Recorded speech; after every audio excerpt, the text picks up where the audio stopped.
Alright, I'm Gandy, and I'll be talking about the Stanford prison experiments and how ethics were changed by it. First, we'll go over how ethics were before the Stanford prison experiment. Then I'll go into what the actual experiment was. Then I'll tell you the aftermath of the experiment and how ethics works today. And then I'll entertain any questions you guys will have. Ethics before the Stanford prison experiment.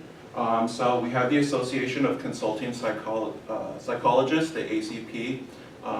This may look familiar because we learned it in class. And they created their Code of Ethics in 1933. It was actually the first Code of Ethics established for psychologists.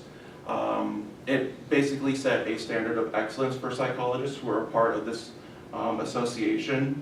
It legitimized their actual counseling. It legitimized counseling psychologists because this was formed in a time of where pop psychology was a thing. So I obviously have a picture of a phrenology head. So phrenologists actually were very prevalent in the 30s.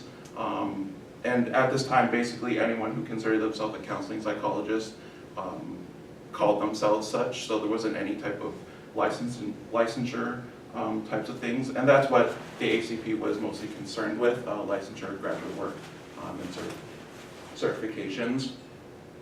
Despite this being the first Code of Ethics, this didn't actually really apply to experimentation on human subjects. It basically just was the licensure of the actual counseling psychologist. Next, we have the Nuremberg Code of 1947. It was established as a result of World War II Nazi tests, Nazi experiments. It served as blueprints for ethics today and the rights of human subjects.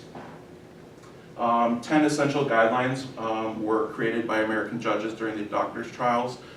This is an actual photo from the actual doctors' trials. As you can see, this Polish woman's leg was mutilated by Nazi doctors.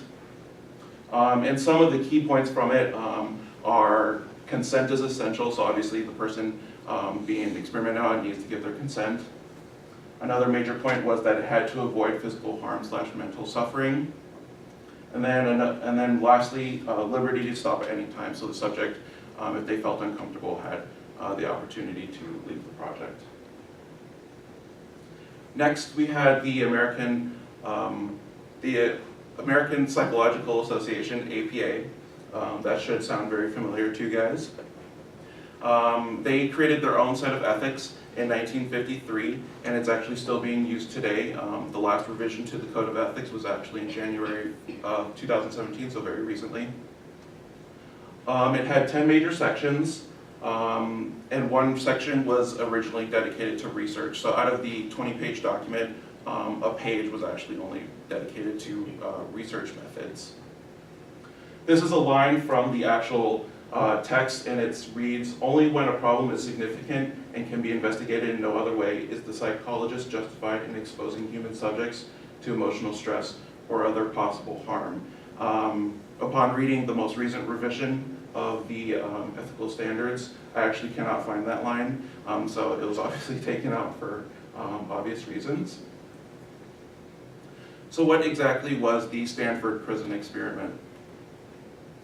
From Zimbardo, the actual researcher who established the experiment, he said he wanted to see what the psychological effects of becoming a prisoner or prison guard were. The study consisted of 24 college students. 50% were designated guards. The other 50% were designated prisoners. They were placed in a mock prison setting. Even from the beginning, they were actually arrested at their houses, so police cars actually came to their house with sirens wailing and everything. And then they were put into a prison setting, which was the basement of the psychology building at Stanford University. And basically, the guards tortured prisoners. The guards ended up drunk on power, and so they used that position of power to basically torture the prisoners. The experiment was terminated a week early because of the harm being done to the prisoners. There's actually videos on YouTube you can watch where guards are torturing prisoners. The prisoners actually thought they were being bad, so when someone messed up, they would actually stand outside of a room and chant that prisoner, like 819 is a bad person. They're dehumanized and they weren't allowed to use names.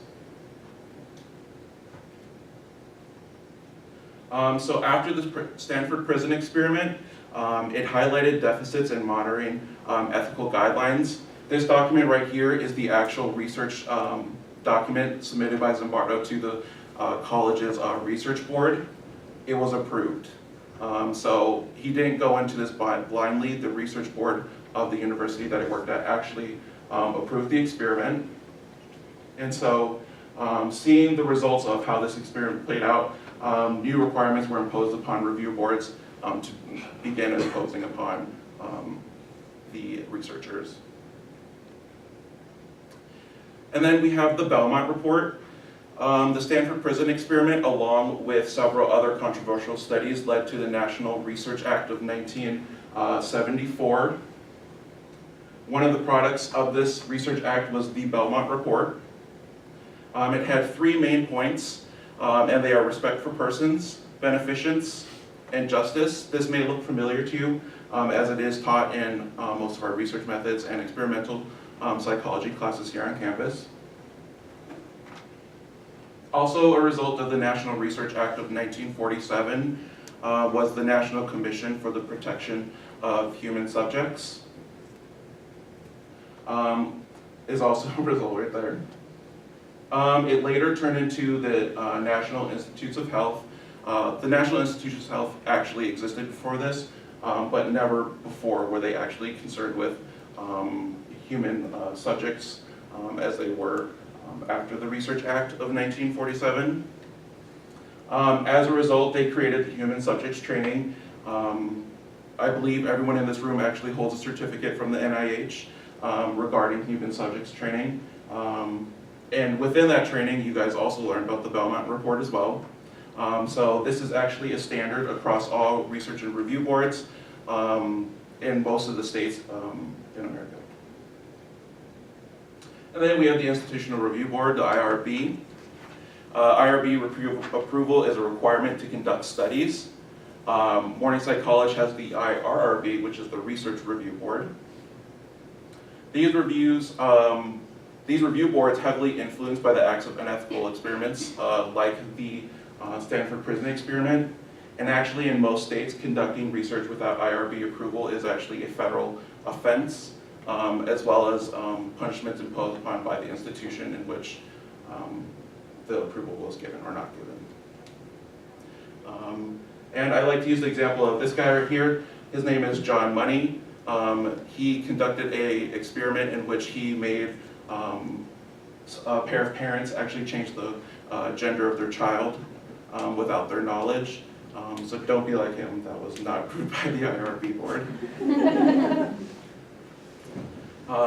Is there any questions? Do you think that the interactions that were held between the prisoners and the guards would have been different if their views of policemen and law were different? Say if it was like in, I don't know, what is it, Norway or something? Some place where like guards and officers get to interact in like very friendly ways. I don't think so, because while how unethical that Stanford prison experiment was, it actually revealed pretty relevant information about our prison systems, and it actually applies to many different prison systems across the world, most notably the Abu Ghraib tortures of 2004. So I believe, while it may have an impact, I think the same outcome would have come from it.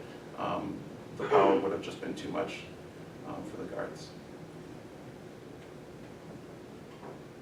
Did the guards have like any, like were they limited, they could do whatever they wanted, or were they limited?